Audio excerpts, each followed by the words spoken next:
오늘은요, 부르심에 합당한 삶이라고 하는 제목으로 여러분과 말씀을 나누고자 합니다.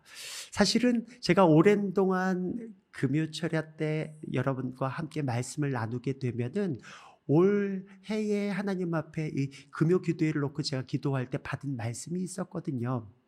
그래서 그 말씀을 꼭 나눴으면 좋겠다 하는 간절한 마음이 있어서 오래전부터 그 말씀을 하나하나 준비하고 있었습니다.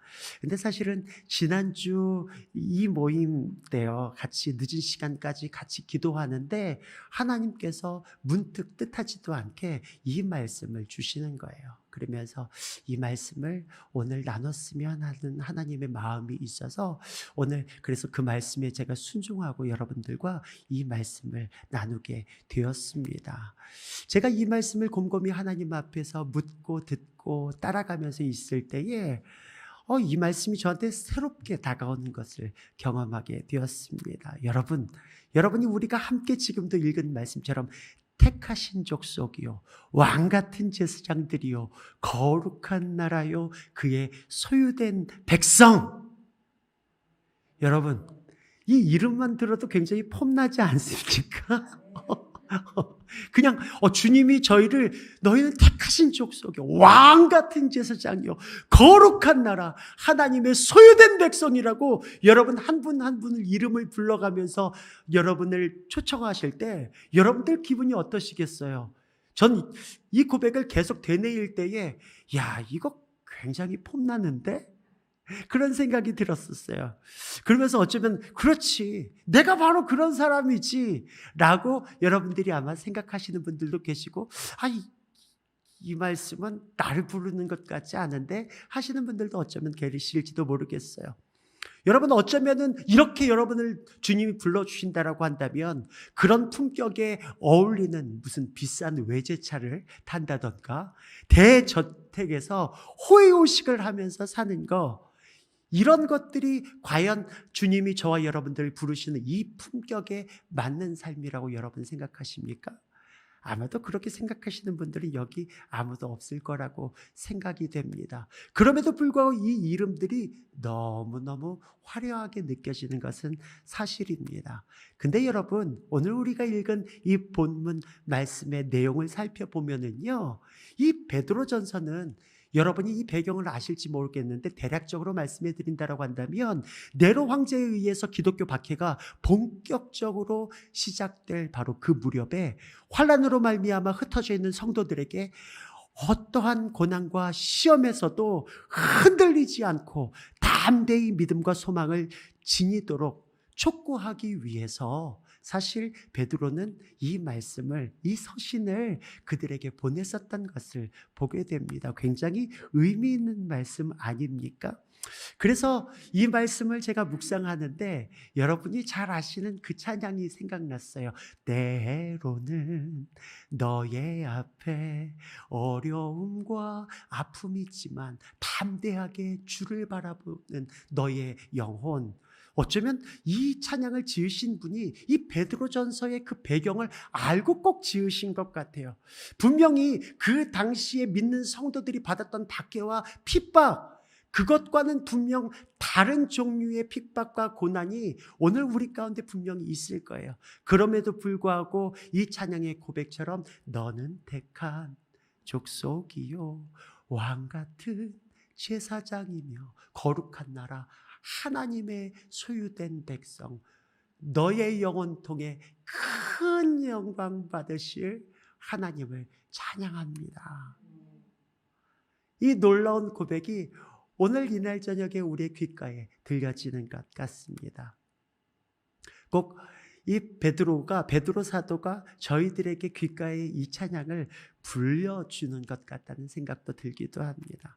근데 여러분, 어떻게 하는 것이 우리가 지금도 막 찬양으로 너의 영혼 통해 큰 영광 받으실 그 하나님, 그분을 찬양합니다, 이렇게 고백했는데 어떻게 하는 것이 우리를 부르신 그 하나님, 그분 앞에 영광이 되는 삶이 될까요? 어떻게 하는 것이 택하신 족속, 왕같은 제사장, 거룩한 나라, 그의 소유된 백성으로 부름받은 우리가 이 땅에서 살아가는 하나님이 가장 원하시는 그런 삶의 모습이 어떤 것일까요? 저는 오늘 이 2장의 말씀을 하나하나 상고해 볼 때에 한 4가지 정도 하나님께서 우리를 권면하고 도전하고 세우고 있다고 믿습니다. 그것은 첫 번째로는요, 아름다운 덕을 선포하는 일, 그것을 하나님이 우리 가운데 원하신다라고 하는 것을 깨달을 수 있어요. 여기 이 버전에서는 아름다운 덕을 선포하는 일이라고 하는데, 쉬운 성경을 살펴보니까요, 이걸 어떻게 표현하고 있냐면 하나님을 널리 찬양하는 삶을 사는 것이라고 표현하고 있어요. 조금 더 쉽게 다가오죠. 아름다운 덕을 선포한다, 조금은 어려운 것 같습니다. 근데 9절 하반절에 보니까요, 이는 너희를 어두운 데서 불러내어 그의 기이한 빛에 들어가게 하신 이에 아름다운 덕을 선포하게 하려 하심이라. 이것을 한마디로 표현한다면 죄와 사망의 권세에서 우리를 건져내셔서 광명한 구원의 빛으로 인도하신 예수 그리스도, 그분을 전파하는 삶을 살아라 라고 베드로는 우리에게 그렇게 권면하고 있는 것 같습니다. 예수 그리스도의 구원의 역사를 모든 이들 앞에서 찬양하는 삶을 살아내라 라고 권면하는 것이죠. 여러분, 선포한다라고 하는 것, 이것을 우리가 찬양한다라고 하는 말로도 바꿔서도 표현할 수 있는데, 여러분, 찬양이라고 하는 것은 노래하는 것만이 찬양이 아닌 것이죠. 그분께서 우리의 삶 가운데 행하신 그 크고 놀라운 일들에 대해서 함께하는 모든 사람들에게 말하기 시작하고 고백하기 시작하고 그것을 가지고 노래하기 시작하고 그리고 선포하는 그 다양한 방식을 통해서 주님 앞에 영광을 돌리는 그 모든 것들이 바로 찬양이라고 말씀을 드릴 수 있습니다. 이 찬양은 다른 표현으로 한다면 자랑인 것이에요. 자랑. 제가 예전에 수요 예배 때도 잠시 말씀을 나누다가 이 딸아이를 키울 때에, 딸아이가 유치원 다닐 때에 저를 향해서 자기 친구들한테 자랑하면서, 얘들아, 저분이 우리 아빠야, 저분이 우리 아빠야.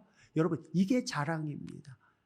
그 아빠를 친구들 앞에서 자랑스러워하는 것.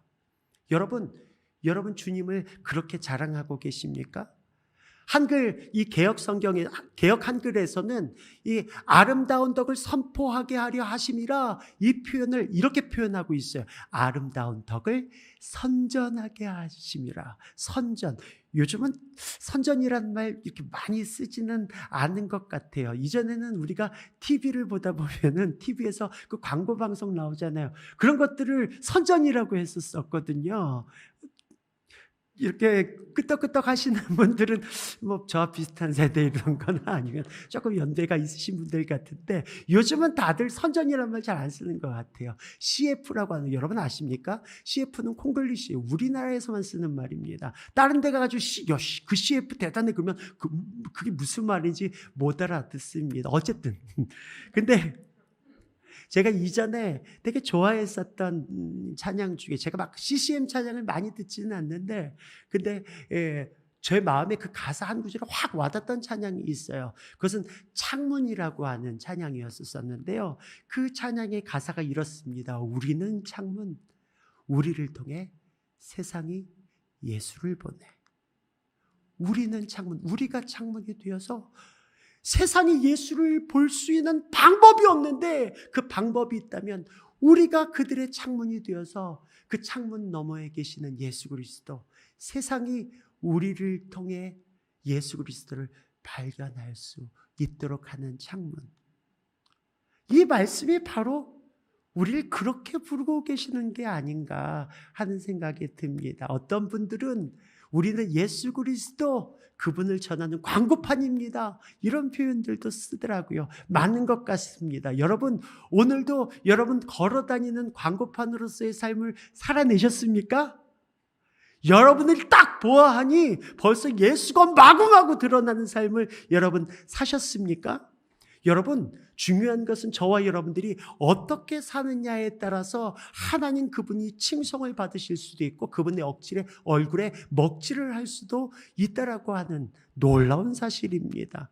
여러분, 오늘 어쩌면 여기 계신 분들 중에 캠퍼스에 가신 분들도 계시고 직장에 가신 분들도 계시고 어떤 분들은 또 가정에서 여러분들의 귀한 그 일들을 잘 감당하신 분들도 계실 거라고 생각이 됩니다. 중요한 것은 오늘 여러분이 계신 그 자리 가운데 여러분이 창문이 되어서 여러분을 통해서 예수 그리스도 그분이 여러분 곁에 있는 분들에게 전달이 되셨습니까? 어떠세요? 어떻습니까? 요즘이요, 저는 우리 청년 예배 때만 되면 굉장히 신나는 마음이 있습니다. 왜냐하면 요즘 열방 축제를 향해서 막 달려가고 있습니다. 각 청마다 뭐 이란, 미얀마, 라오스 등등 여러 나라를 입양하고 그들을 위해서 같이 함께 기도하고 그리고 정보를 공유하면서 매 순간 열방을 향한 그 타오르는 마음을 가지고 함께 누리는 그 시간들이 얼마나 행복하고 좋은지 모르겠습니다. 그런데 여러분, 여기서 잠깐, 여러분, 그런데 우리가 선교를 너무 큰 틀 안에서만 생각하고 있지는 않은가 하는 것입니다. 알지 못하는 어느 나라, 어느 부족에 가서 그들의 언어를 배우고 살아가면서 복음을 전하는 선교! 예, 맞습니다. 놀라운 선교인 것이에요. 그렇지만 여러분 기억하시기 바랍니다. 내가 있는 자리에서 그러한 삶을 바로 지금 살아내지 못한다라고 한다면 어쩌면 우리가 추구하고 있는 그 선교는 우리에게 있어서 허상에 불과할 수도 있는 것입니다. 여러분, 특별히 오늘 여러분들이 계셨던 바로 그 자리, 여러분의 직장, 여러분의 가정, 여러분의 사업장, 여러분의 캠퍼스, 그 자리를 통해서 여러분의 주변에 있는 사람들, 그분들에게 선교적 삶을 내가 지금 살고 있다라고 한다면 우리가 멀리 바라보고 있는 그 선교도 넉넉히 감당할 수가 있는 것이에요. 그렇지만 여러분, 죄송합니다. 우리가 멀리 있는 것만 바라보면서 내 곁에 가장 가까이 있는 것들을 놓치고 있다라고 한다면요, 여러분 죄송해요. 아닐 수 있어요. 제가 많은 성도분들과 함께 교제하다 보면은요, 목사님, 요번 사업만 성공을 하면 말이죠, 제가 큰 재정을 가지고 하나님 나라를 위해서 마구마구 섬길 거예요. 그런 분들 종종 만나거든요. 그래서 목사님, 요번 사업을 위해서 꼭 좀 기도해 주세요. 그렇게 이야기합니다. 예, 저도 같이 기도합니다. 근데 여러분, 중요한 것은요, 지금 내가 그 대박 터지는 그 사건 아니라 내가 지금 벌고 있는 그 작은 재정 안에서 하나님 앞에 10의 1조를 떼고 감사헌금을 드리고 하나님 선교 헌금을 드리고 주님 앞에 지금 드리고 계시지 않는다라고는, 죄송합니다, 나중에 큰 돈이 주어졌을 때 절대로 그 재정 가지고 주님 앞에 아낌없이 드리기 어렵습니다. 지금이 중요한 거예요. 내가 지금 주님 앞에 작은 것이지만 떼어서 하나님 앞에 마음 다하여 아낌없이 드릴 수 있다면 나중에 더 큰 것 주셨을 때도 넉넉히 감당할 수 있어요. 중요한 것은 여러분, 지금 여러분이 계신 바로 그 자리, 거기에서 지금 선교할 수 없다면 그 먼 미래의 선교, 그것은 어쩌면은 여러분들에게 있어서는 허상에 불과할 수도 있다라고 하는 거예요. 그래서 베드로 사도는 흩어져 있는 그 많은 크리스찬들에게 있어서 이렇게 도전하는 거예요. 너희들 지금 있는 그 자리에서 어둠에서 광명한 빛으로 인도하신 예수 그리스도, 그분을 여러분의 삶을 통해서 선전하십시오. 이게 바로 하나님 앞에 드리는 진정한 영광입니다. 이 고백을 베드로 사도는 그들 가운데 전달하고 있는 것입니다. 또한 베드로가 말하고 있는 것처럼 부르심에 합당한 삶은 어떤 삶을 의미하고 있을까요? 그것은 두 번째로 육체의 정욕을 제어하는 삶이라고 말하고 싶어요. 육체의 정욕을 제어하는 삶. 11절 말씀에 보니까 이렇게 나와 있어요. 사랑하는 자들아, 거류민과 나그네 같은 너희를 권하노니 영혼을 거슬러 싸우는 육체의 정욕을 제어하라. 아니, 조금 전까지만 해도 거기 있는 하나님의 백성들 향해서 너희는 택하신 족속, 왕같은 제사장, 거룩한 나라, 하나님의 소유된 백성 빵빵하게 불러줬는데 갑자기 사랑하는 여러분, 거류민과 나그네 같은 여러분 하고 갑자기 뭔가 전세가 역전되는 것 같은 느낌이 들어요. 뭔가 어울리지 않는 것 같은 느낌이 듭니다. 여러분, 여기서 나오는 나그네와 거류민은 어떤 자들입니까? 그 의미만 살펴본다면 그냥 잠시 지나가거나 잠시 체류하는 순례자, 임시 체류자, 우리가 한국말로 이렇게 길손 이렇게 표현할 수 있을 것 같아요. 거기에 터닫고 살아가는 사람이 아닌 것입니다. 이 말은 어떤 것을 내포하고 있습니까? 우리가 영원히 거할 곳이 이 땅이 아니라고 하는 것을 말씀하고 있는 거예요. 흩어져 있는 너희들, 왕같은 제사장, 거룩한 나라, 하나님의 소유된 백성이라고 이야기하고 있지만은, 그렇지만 여러분 잊지 마시기 바랍니다. 여러분의 삶은 사실 이 땅에 살아가는 동안 나그네와 같은 것입니다. 거류민과 같은 것입니다. 그렇기 때문에 우리가 이 땅을 살아가는 동안에 크리스찬들의 삶은 이 땅의 삶이 낯설 수 있는 것이에요. 여러분 친숙하십니까? 뭔가 그러면 이상할 수 있습니다. 여러분, 우리에게 있어서 왕같은 제사장, 거룩한 나라, 하나님의 소유된 백성으로 우리를 불러주시는 그 정체성을 우리가 혹이라도 희석되거나 잃어버리는 그 순간에 우리는 자칫 잘못하면 이 세상이 전부인 것처럼 살아가는 삶으로 내몰릴 수가 있는 것입니다. 이 세상의 가치를 쫓아서 세속적 삶에 우리는 어느 순간 풍덩 빠져들 수도 있다라고 하는 것이에요. 베드로 사도는 이러한 유혹을 딱 잡아서 뭐라고 이야기합니까? 영혼을 거슬러 싸우는 육체의 정욕이라고 이야기하고 있어요. 영혼을 거슬러 싸우는 육체의 정욕. 여러분, 제가 이 말씀을 읽다 보니까 문득 하나님이 떠오르게 해주셨던 말씀이 있어요. 그것은 창세기 34장 1절 말씀이에요. 창세기 34장 1절 말씀에 보면은 야곱의 딸 디나가 가나안 땅의 세겜성에서 그들의 딸들을 보러 나갔다가 여러분, 세겜성 여인들의 유행, 풍습, 문화를 그 아이가 보고 듣고 경험하고 싶어서 사춘기 소녀의 충동으로 홀로 나갔다가 여러분들이 잘 아시는 것과 같은 안타까운 상황이 벌어지고 많은 것, 그 땅의 추장에게 있어서 욕보임을 당하는 사건이 벌어집니다. 근데 제가 이 말씀을 읽을 때 너무 가슴 답답하고 안타까운 것은요, 이 사건이 일어나기 바로 앞구절에 보면은요, 그 아버지 야곱이 세겜 땅에 도착하자마자 거기서 무슨 일부터 했는 줄 아십니까? 거기에 제단을 쌓았다라고 이야기하고 있어요. 도착하자마자 다른 것 한 거 집 짓고 우리가 먹고 살 그 어떤 것들을 찾고 그랬던 것이 아니라 가장 먼저 행했던 일이 다름 아니라 거기에 제단을 쌓고 그 이름을 엘엘로헤 이스라엘이라고 불러요. 엘엘로헤 이스라엘. 이 말은 무엇이냐면 하나님, 이스라엘의 하나님 이라고 고백한. 이 말은 무엇입니까? 자신의 삶의 중심에 오직 하나님 중심의 삶으로 살아고자 하는 그런 고백을 하나님 앞에 가장 먼저 제단을 쌓고 드리는 그의 모습을 볼 수 있어요. 그런데 이게 무슨 일이죠? 그 다음 구절에 그의 딸의 모습은 야곱의 모습과는 전혀 상반된 모습이었었습니다. 그 땅에 딸들을 보러 나갔다가, 여기서 보러 나갔다가 할 때에 보다라고 하는 히브리어 단어는 라입니다. 라. 이것은 눈으로 보다라고 하는 시각적 의미가 아니에요.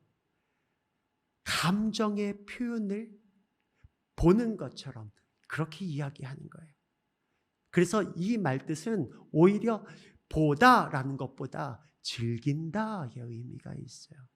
그 땅의 딸들을 즐기러 나갔다가, 그리고 다른 표현이 있다고 한다면 어미 닭이 알을 품는 것 같이 온통 마음을 빼앗기는 것, 한순간도 놓치지 않고 살펴보는 것, 이 모습이 바로 라예요. 라. 여러분, 이 라라고 하는 단어가 어쩌면 찾아보면 굉장히 익숙한 표현이에요. 창세기 1장 31절 말씀에 보면은 뭐라고 기록하고 있냐면 하나님이 그 지으신 모든 것을 보시니, 하나님이 그 지으신 모든 것을 보시니 보시기에 심히 좋았더라. 이렇게 할 때 보시니 할 때 썼었던 단어가 바로 라입니다. 창조하신 그 아름다움에 온통 마음을 쏟고 계시는 라 하시는 하나님의 모습이 여기에 등장하고 있는 것이에요.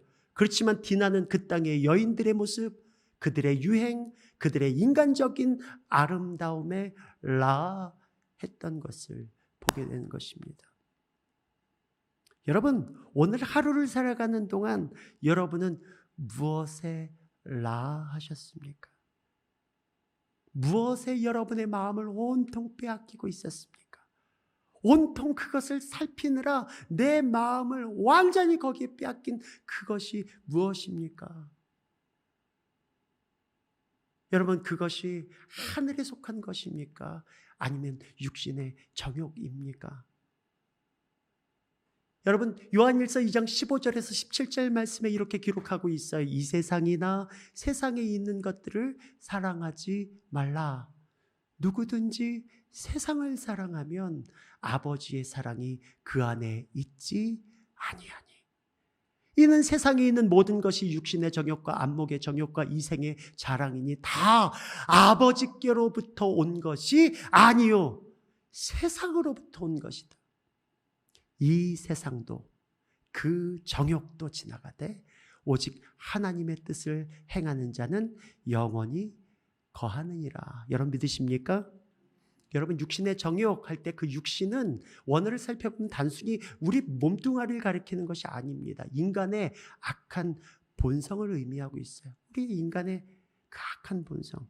이처럼 육체에서 비롯된 정욕은 영혼, 바로 하나님께서 우리에게 부여해 주신 그리스도인들이 소유하고 있는 그 영적인 바로 그러한 삶을 어렵게, 혼란스럽게, 오히려 그것대로 살지 못하도록 싸우게 만드는 것이 바로 육신의 정욕이라고 하는 것입니다. 그래서 베드로 사도는 이 세상에 속한 자들처럼 제발 육체의 정욕대로 똑같이 살지 말라라고.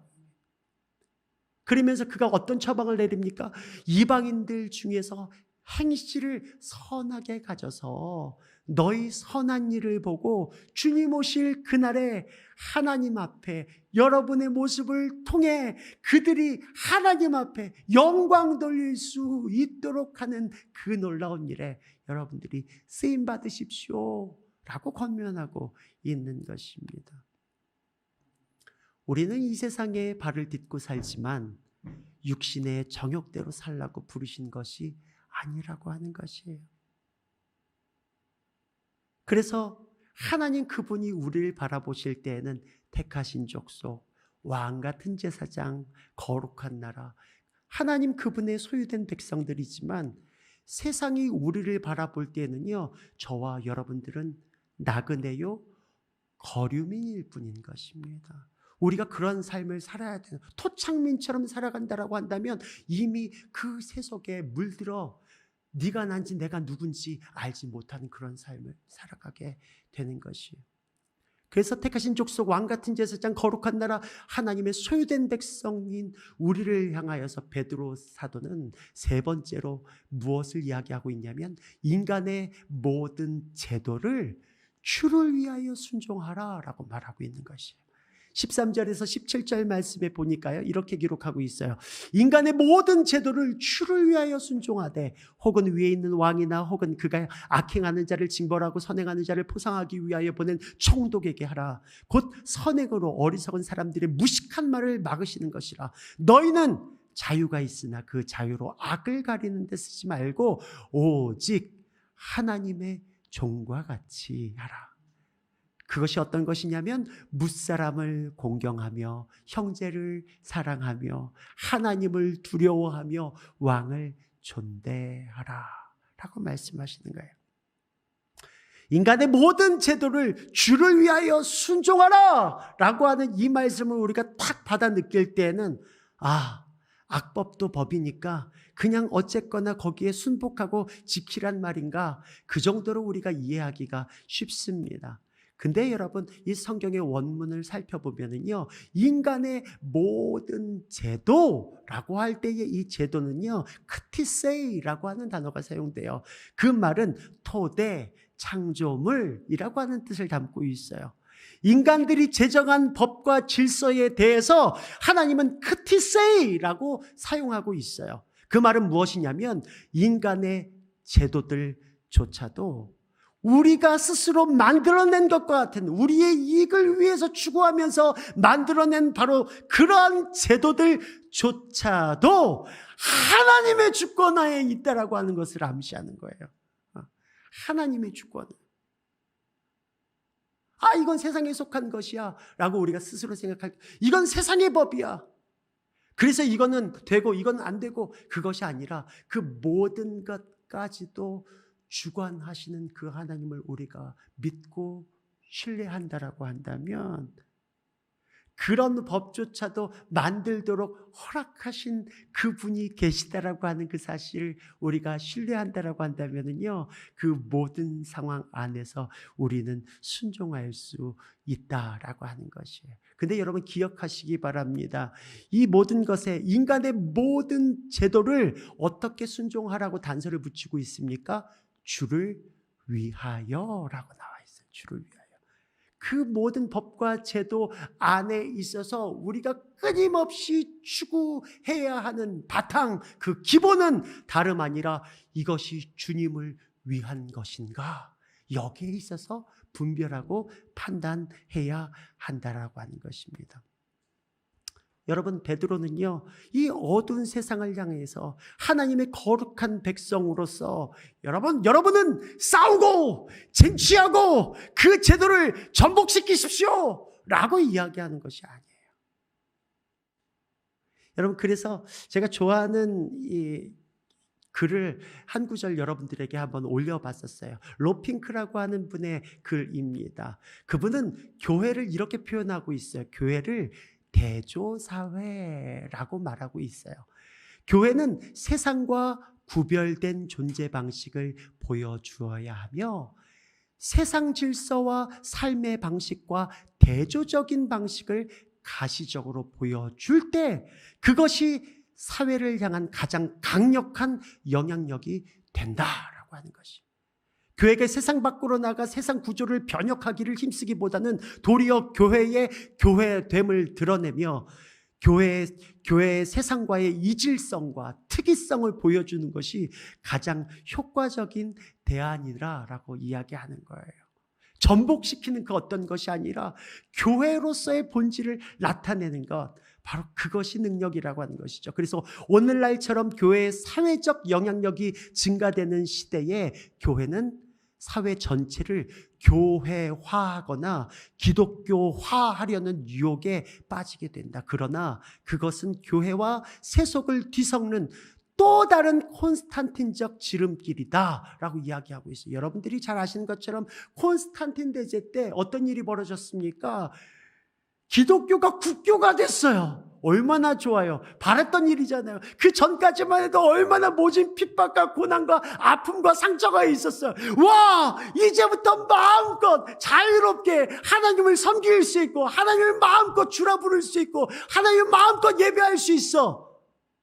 그 종교에 자유가 주어졌어요. 그래서 부흥됐죠. 근데 놀라운 사실은 그 이후에 교회는 퇴락의 길을 걷기 시작했어요. 세상이 난지 내가 누군지 잃어버리는, 본인들의 정체성을 다 잃어버리고 상실해버린 교회로서의 모습, 껍데기만 남은 교회의 모습, 그것만 남았어요.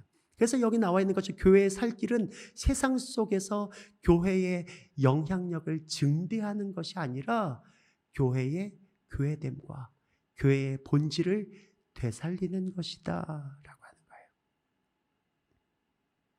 하워드 존 요더의 글도 짧으니까 한번 여러분들에게 읽어드리도록 할게요. 세상에서 교회의 가치는 세상을 향한 교회의 사역에 있는 것이 아니라 세상 안에서의 교회의 존재 자체에 있다. 세상 안에서 교회의 존재 자체에 있다라고 하는 거예요. 결국 교회가 세상에서 세상을 위해 행할 수 있는 가장 큰 봉사는 보다 탁월한 삶의 방식을 모범적으로 보여주는 것이다. 탁월한 삶의 방식을 세상 가운데 모범적으로 보여주는 것이. 그래서 교회의 교회됨과 본질, 탁월한 삶의 방식의 모범, 그게 무엇일까요? 여러분, 오늘 이 17절에 기록하고 있는 것처럼 아까 우리가 읽었었어요. 17절에 뭐라고 써 있습니까? 무사람을 공경하고 형제를 사랑하며 하나님을 두려워하며 왕을 존대하는 것입니다. 한번 절 따라해 보시겠습니까? 무사람을 공경하며 형제를 사랑하며 하나님을 두려워하며 왕을 존대하는 것입니다. 우리가 이 말씀을 읽을 때 이런 기분 들자. 이래서 뭐? 이렇다고 뭐가 변해? 이렇게 해서 할 수 있는 게 뭐가 있는데? 라고 여러분들 생각하실 수도 있어요. 그렇지만 이러한 방식으로 세상을 변화시키고 구원하신 분이 계시죠. 로마서 5장 말씀에 이렇게 기록하고 있어요. 우리가 아직 연약할 때에, 우리가 아직 죄인 되었을 때에, 우리가 아직 하나님 그분과 원수 되었을 때에 그리스도께서 우리를 위해 죽으심으로 하나님께서 우리에 대한 자기의 사랑을 확증하셨느니라. 여러분, 베드로 사도의 입술을 통해서 우리에게 도전하시고 증명해 주시는 말씀은 이와 같이 세상의 방식과는 다른 하나님의 사랑을 드러내라라고 하는 거예요. 이것이 교회로서 우리를 부르신 그 본질의 삶을 살아내는 것이다 라고 말씀하시는 것이요. 마지막으로 베드로 사도가 어떻게 권면하고 있습니까? 네 번째로 하나님을 생각하며 고난을 참으라 라고 말하고 있어요. 하나님을 생각하며 고난을 참으라. 19절에서 20절 말씀에 이렇게 기록하고 있어요. 부당하게 고난을 받아도 하나님을 생각함으로 슬픔을 참으면 이는 아름다우나. 여러분, 이 말씀을 한 달락 한 달락 좀 기억하시면서 받아드시기 바랍니다. 다시 한번 읽을게요. 부당하게 고난을 받아도 하나님을 생각함으로 슬픔을 참으면 이는 아름다우나. 죄가 있어 매를 맞고 참으면 무슨 칭찬이 있으리요. 그러나 선을 행함으로 고난을 받고 참으면 이는 하나님 앞에 아름다우니라. 이 짧은 구절이지만 제가 이 말씀을 묵상할 때에 떠올랐었던 어떤 저의 삶의 간증이 있습니다. 그것은 굉장히 한 10여 년 전의 사건입니다. 제가 선교단체의 리더로 섬기면서 매번 저희 팀들을 데리고선 그리고선 중앙아시아에 갔었어요. 중앙아시아의 카자흐스탄, 키르기즈스탄, 우즈베키스탄 많은 나라들이 있는데 매해마다 주님 앞에 삶을 드리며 그 땅 안에 있는 많은 예배자들을 일으키는 그 일에 하나님이 불러주셨다 믿고 아낌없이 그 땅을 향해서 쏟아부었던 기억이 있습니다. 근데 이 말씀을 읽을 때 어느 한 장면이 떠올랐었어요. 그것은 카자흐스탄 공항에서 발생한 사건입니다. 여러분 아시는 것처럼 그 당시에 카자흐스탄은 구소련 지역이었었어요. 사회주의 국가의 모습들이 고스란히 있어서 우리같이 자본주의에서 온 사람들을 만나면 어떻게 해서든지 돈을 뜯어내려고 다양한 방법들로 트집을 잡아서 계속해서 돈을 요구하는 거예요. 잘 빠져나갔었어요. 들어갈 때도 계속 돈을 뜯길 뻔했는데 야 다행이야 하고선 모든 지폐들을 정말 하나님이 주신 은혜 가운데서 잘 마치고 이제 돌아가는 발걸음이었어요. 너무 기쁘고 너무 감사한 상황에서 우리가 이제 비행기에 짐을 막 싣고 있었어요. 그때 갑자기 그 공항의 직원들이 저희들이 싸가지고 온 그 스피커를 가지고 트집을 잡기 시작했어요. 야, 너희들 가전제품들은 이렇게 실으면 안 돼. 아, 이건 가전제품이 아니라고. 이거는 우리가 직접 한국에서 여기 사가는 게 아니라 한국에서 직접 가지고 왔다가 여기에서 어떤 컨퍼런스를 하고 그리고선 다시 가져가는 거라고. 아무리 설명해도 그들이 비웃으면서 거기서 여기에 따라서 무게별로 돈을 내라고 하는 거예요. 저희가 가져온 장비가 꽤 있었는데 거기에 있어서 하나에 얼마가 아니라 무게별로 돈을 내라고 하는 거예요. 이게 기가 막힌 거예요. 우리 그런 돈도 없지만 너희들 그거는 말도 안 되는 소리라 그랬더니 그들이 피식피식 웃더니 친구들을 부르기 시작하는 거예요. 주변에 여러 직원들이 함께 모여가지고 그들이 더 이상은 다른 고객들을 응대하지도 않아요. 우리와 맞상대하면서 무슨 우리 집에 왜 왔니 하는 것처럼 쭉 줄을 일렬로 서가지고 그러면서 우리하고 이제 맞짱을 뜨고 있는 거예요. 너무 기가 막힌 거. 막 우리가 여기서 했었던 그 모든 사역들이나 이런 감사들이 순식간에 다 날아가 버리는 것 같은 거예요. 뭐 이런 녀석들이 다 있나? 뭐 이런 사람들이 다 있냐? 아무리 해도 너무했지. 그런 마음들이 속상한 거예요. 그래서 우리 사실 진짜 돈도 없다. 하려면 해봐라. 그랬더니 그래? 그랬더니 전 처음 그런 상황을 맞이했었어요. 비행기에 실은 저희들의 짐을 빼기 시작했어요. 근데 여기 그 공항이요. 바깥에 비행기가 있고 짐 빼는 게 뭐예요? 얼마나 위협적이었나요? 전 이제 리더로 있다 보니까 모든 팀들의 안전이나 이런 것들에 신경을 써야 되는데 그래서 여기 있는 모든 사람들이 야 너희들 혹시 가지고 온 돈 있어? 그래가지고 한 사람 한 사람 있는 돈 없는 돈 다 긁어 모아가지고 그걸 그 친구들이 봤어요. 그래가지고 다 모아가지고 올려놓으면서 이게 우리의 전부다. 그랬더니 그 친구들이 웃으면서 오케이. 그랬더니 저희보고 통과하라고 하는 거예요. 진이 다 빠져버렸어요. 진이 다 빠져버려서 비행기에 딱 올라탔는데 다들 너무 진이 빠진 상태에서 비행기 타니까 다들 그냥 쓰러져 버리는 거예요. 근데 저는 너무 분해가지고 잠이 안 오는 거예요. 그래서 하나님 뭐 이런 게 다 있어요. 이런 게 다 있어요. 그러면서 막 씩씩거리고 있었는데 비행기에 뜨자마자 불이 탁 꺼지면서 그 큰 지도 화면이 있잖아요. 거기에 그 카자흐스탄 땅이 탕 뜨는 거예요. 근데 왜 이렇게 황량해요? 거의 그 땅의 대부분이 그냥 누리끼리 해가지고 그냥 탁 펼쳐져 있는데 갑자기 주님이 저에게 내적 음성으로 말씀하시는 거예요. 주영아, 너 이 땅 사랑하냐? 저 분명히 올 때 막 말씀까지도 받으면서 그럼요 주님, 주님이 사랑하시는 주님이 눈물 흘리신 바로 그 땅 저도 똑같아요. 그랬는데 웬걸? 주님 고개를 설레시려면 저 이 땅 너무 싫어요. 징글징글해요. 정말로 징글징글합니다. 근데 하나님이 갑자기 제 마음 가운데 나는 이 땅을 사랑하는데 그러면서 그 땅을 위해서 십자가가 박히고 예수 그리스도께서 그 땅에 못 박혀 돌아가시는 그 장면이 눈에 선하게 보이는 거예요. 나는 그 사람들한테 너무 많은 것들을 뜯기고 내주었다고 생각했던 것 같아요.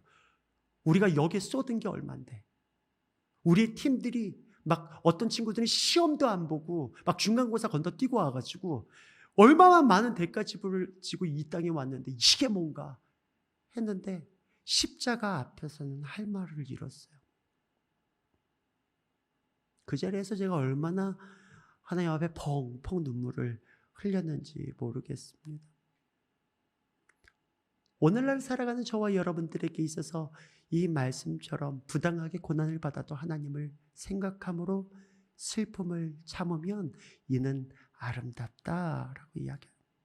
세상의 방법과는 반대되는 반대 정신의 삶을 하나님께서는 저와 여러분들 가운데 요구하고 계시는 것이죠. 그러면서 21절 말씀에 뭐라고 기록하고 있습니까?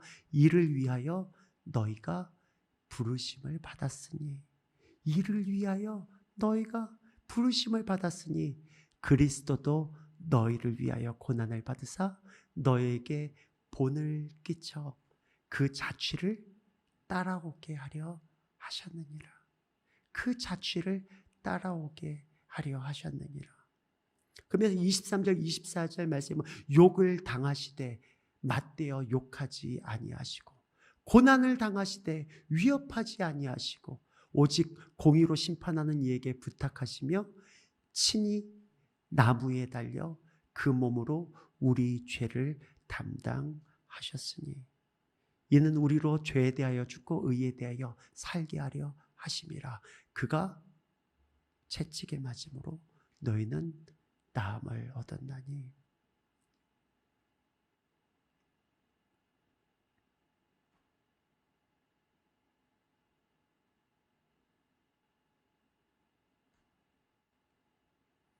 오늘 이 밤에 하나님께서 저와 여러분을 향해서 이렇게 부르고 계십니다.